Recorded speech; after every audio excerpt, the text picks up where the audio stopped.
ఉన్నారా అండి? సార్ ఎవరు కావాలా ఈడు నువ్వు అమ్మ, ఒక్క నిమిషం. మేము జనాభా లెక్కల కోసం వచ్చినమ్మా, మీ ఇంటి వివరాలని చెప్పండి. వివరాలన్నీ కావాలంటే జర టైం పడుతుంది, జర ఆగండి.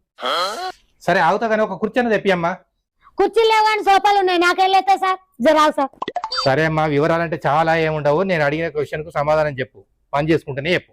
సరే అడుగు సార్, ఆగుతట్లేవు నువ్వు. చెప్పమ్మా, నీ ఏజ్ ఎంత ఉంటది? ఆధార్ కార్డు ప్రకారం చెప్పన్నా, రేషన్ కార్డు ప్రకారం చెప్పన్నా, ఓట్ లిస్ట్ ప్రకారం చెప్పన్నా, అల్లో తిరిగి ఉంది. మరి ఏం చెప్పాలా సార్? మీ ఇంటి యజమాని ఎవరో చెప్పు. యజమాని అంటే ఎవరు సార్? ఇంట్లో డబ్బులు సంపాదించి నిర్ణయాలు తీసుకునేటోళ్ళని యజమాని అంటారు. వాళ్ళు ఎవరో చెప్పు. మీ ఇంట్లో డబ్బులు సంపాదించేది మా ఆయన, ఇంట్లో నిర్ణయాలు తీసుకునేది నేను. ఏది రాసుకుంటావో రాసుకో. అట్లుంటది మనతో. సరే నీ ఫోన్ నెంబర్ చెప్పమ్మా. నాకు నోటికి తెలియదు సార్, ఫోన్ లో చూడాలి. సరే ఫోన్ లో చూసి చెప్పమ్మా. అలా ఎట్లా చూడాలో నాకు తెలియదు సార్.